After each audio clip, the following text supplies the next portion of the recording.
welcome back, you lovely bunch. Thanks for tuning in. I hope you're all doing good. Right, today it is that Saturday. I've got to go and drop this beautiful bike back off at Spoon Customs. It's been a lovely few weeks, so I was meant to have it for a week and I got it for much longer, so certainly not going to hear me complaining here. Today is my first day getting out of the countryside in a very long time, so I'm quite excited. So the plan is get a train to Spoon Customs, go and have a chat about bike stuff, check out gun control paint, and maybe get bike fit this time. Super rad. You guys know I love bikes and I love posh bikes, so let's go and check out some bikes, I guess. So if you want to see my vlogs about the Spoon Customs, do check them out. I'll put links down below. There's also loads of links below for Spoon Customs because they're rad and they totally trusted me by lending me this awesome bike. Anyway, let's go get the train. I'm late.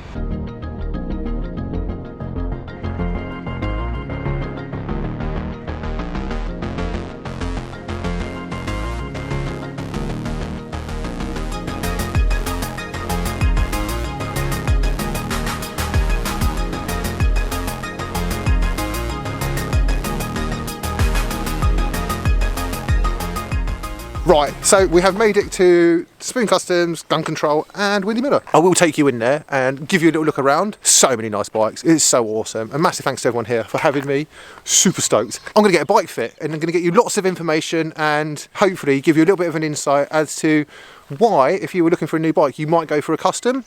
Why you'd like to have a bike fit, because honestly I've never had a bike fit and really I probably should have had one. So quite interested to find out all the results of that, and I'm sure we'll waffle and chat lots of random stuff and show you lots of posh bikes. So let's go.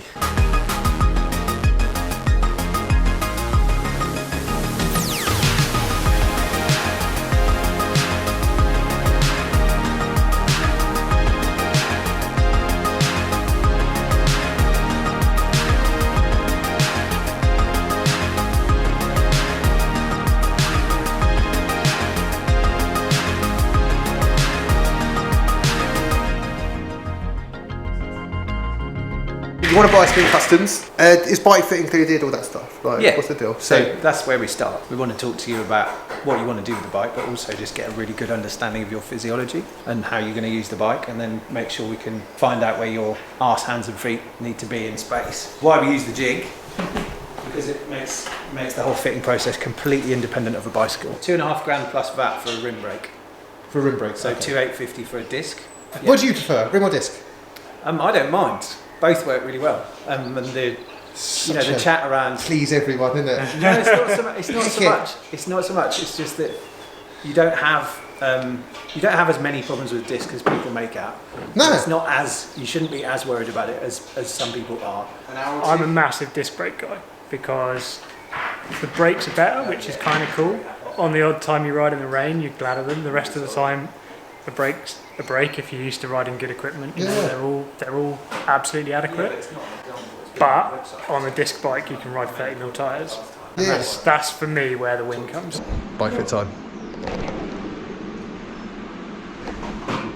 At this point, we don't have to think about anything other than how it fits. Yep. So the jig just gives us that floating saddle, floating handlebar, and then a crank length, pedal setup, the whole bottom right there. So we can just dial that in based around what works for you, and then we can look at that in terms of how we design a bike that fits, plugs the gap. Yeah. The reason that we like to use the jig is that it really quickly lets us play around with some changes. So if you imagine something like changing a stem, changing the stem out takes 40-50 seconds. You're then going to jump back on the bike, you've got a little bit cold again, you've forgotten what the last position feels like, and we're not constrained by anything, so we can just find the right position and then go from there. Let's go 42. What should people ride? If you buy your bike off the shelf, the big bike's got a big bar. Yeah. The little bike's got a little bar. Yeah. Yeah. But it doesn't really make any sense when you look at a lot of people in cycling who often might be tall and really narrow. Yeah. Or just as regularly, to be honest, cycling takes all sorts. We see loads of guys who might be on a kind of 52, 53 sort of nominal smaller frame size, who might be super broad, wide-chested, and need a bit more width to accommodate them. So what we want to do with the bar size is put the centre of your shoulder joint, the centre of your elbow joint, and your wrist and hand in the support of the bar. Like in a line. I'm not sure if that's in a line or not. Is that in a line? Should we take a little look? So actually what we've got here is pretty pretty decent on the 40T. Doesn't look far off. If we take a glance, you can see your shoulders, your elbows and your wrists are in a pretty straight line. The initial impression is, yeah, 42 makes a load of sense. That would be, pretty good option. So actually, when we look a little bit closer at that, like I say, at a glance, we could look at that and say, 42, yeah, that's right. When we look a little bit closer at your wrist, can you see your rolling your wrist in?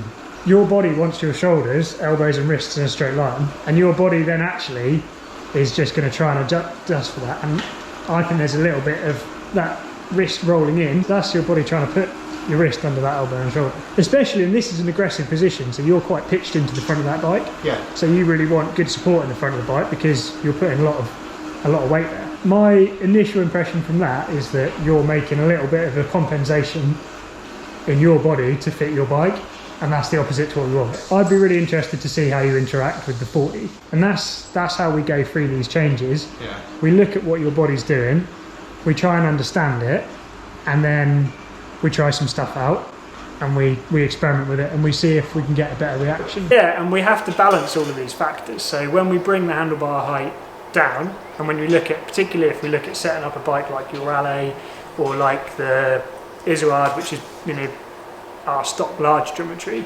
they're fundamentally they're designed to put you into quite an aggressive position. Yeah. So we have to look at that from two sides. We have to look at it in terms of, does the rider operate well, comfort wise? Now you might be, Yeah, it's like, can you breathe?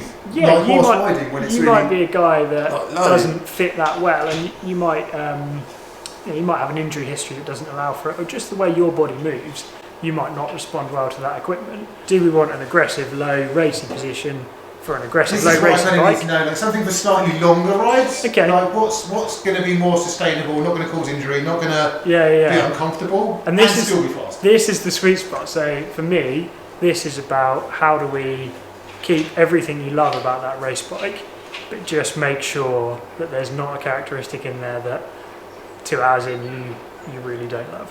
Comfort all too often is sort of forgotten as a low priority. Actually, comfort, in terms of making a genuinely fast bike, comfort's a performance criteria, because that any discomfort is the symptom of something that's wearing your body down.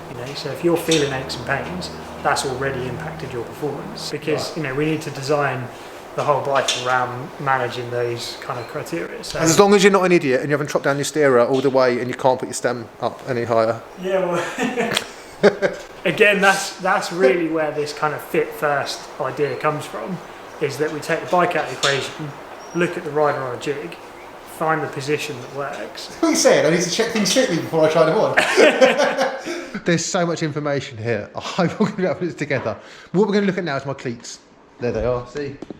Cleaty. Cleat position, foot position, all this stuff. Like, basically what we're learning is everything needs to be lined up, right?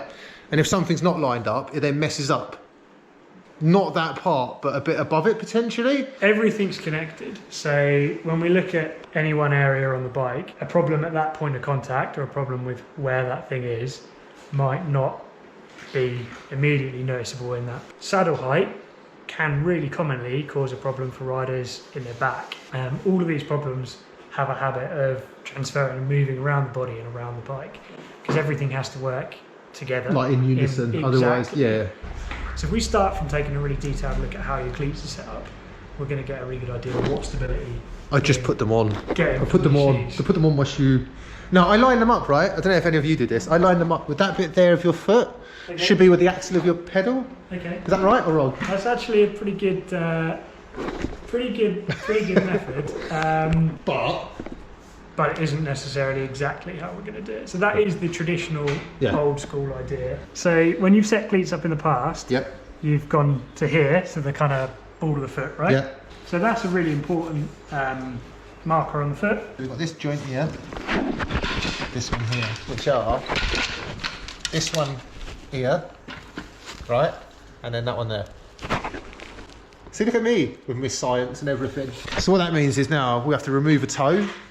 What does it actually mean? You previously set the cleat up, put the middle directly underneath the big toe, the first met head. And what that means is that the pedal axle would have been pretty much running across your foot in this straight line that gives us really good support Yep. on the first metatarsal head at the ball of the foot, and as we go further and further around the foot, less and less support.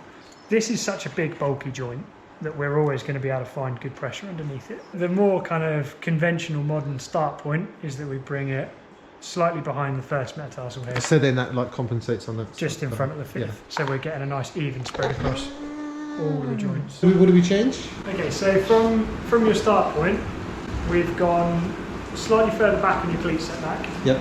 So we're giving you a bit more support at the foot, taking a little bit of leverage off your ankle, so a little bit more sustainability to that, a little bit more stability to that. We've given you a short crank arm length. What am I pointing at shit? People know what that is, sorry. Hey guys, so this is a seat post here, and this is a crank, and this is way shorter. Yeah. I'm here, got a job. So we've shortened the crank arm, and we've brought your seat height slightly higher and slightly further forward. The crank length and the seat height, what that's really doing for you is asking a bit less of your hips when you're bringing the foot up and over at the top of the pedal stroke. So as you're coming up and over the top of the pedal stroke, we don't want to pinch your hip up too tight. We don't want to crunch that joint up, because that's really going to add that stress, and that's really going to play into your lower back fatigue over a long time. So the reach in the bike was really long, and actually that works well for you. You've got long arms, you're a tall guy. We don't want to unnaturally compress that, because again, it might work indoors, but it's not really going to feel... Well, that's it. When you're moving about on the bike and you're outside, you're descending, you're climbing, you have all this... Yeah, that length... These variables. That length in the bike is really helpful when it comes to the more dynamic factor of how you move your weight around on the bike and how you handle the bike. How different is it? Do you have a tape measure? I've got a tape measure. What we've done is, if we measure to here, so when you're looking at jig dimensions, we'll often have a measurement to the centre of the handlebar stem. Yeah. And lots of people will measure to there. So we've slightly lengthened the reach to the centre of the handlebar. So quite commonly people will measure from the tip of the For anyone wondering where you'd measure your bike from, so tip of saddle to... If you've got the same saddle Yeah. on all the bikes, or at least the same length of saddle, yeah, mine are all the same. It's a really useful convention. See, I did the back because there's a short nose saddle. Exactly, with short nose saddles now, it is. So I was like, if I do the complex. back's kind of always in the same place. Yeah, that's actually, to be honest, that's more logical than what the bike industry's doing. Beaver, which right now you're at 707mm. What's it to the back? To the back. I think I was 102. To the top. To the front of. Yeah. 102. Okay, 102. There we go. The more they change, the more they stay the same. I'd say, honestly, for me, cleat set up. Yeah. As soon as you changed my cleat, I could feel the difference. Actually, comfort-wise, I felt like I did. Like, it felt like your foot was more supported. All right. So now I need to go and change all my bikes. No. I haven't actually shown any carbon ones, but this is the Wyndymilla, everyone. Like, Do you want to see some of the tubes? this is like Chris Hall's one, wasn't it? Dream bike. Yeah, that one's going to Miami. To what? Devon. Genuinely, like that's like the best of both for me. Love it. That's really fun. But thank you, by the way. No worries. Thank you for the loan of the bike. I hope you guys all enjoyed this look about. My outro is always... Have a look in the paint shop. Yeah, let's go look in the paint shop.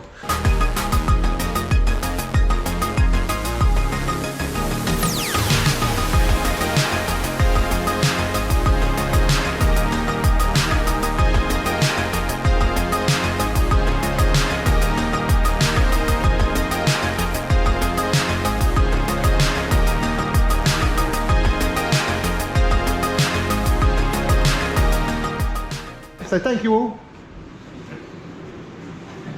I filmed so much yesterday, my battery ran out. Massive thanks to everyone at Spoon Customs, Wyndymilla, Gun Control Paint. Thank you for the hospitality. Thank you for showing me around.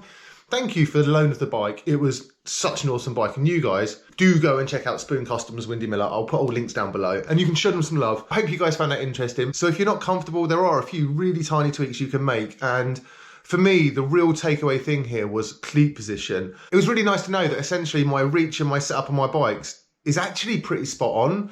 I could probably do with moving my saddle slightly forwards and my seat up a bit. So by moving my seat up, I think that actually moves my saddle further back because of the angle of the seat tube. So then I'd shuffle my seat forwards and that would give me a better position. So not a lot of changes, you know, which is good. Thanks again to Andy at Spoon. Really, really enjoyed it. Super stoked on getting to ride that bike. Oh, it was amazing. Any questions, let me know down below, and I will see you all very soon. Bye.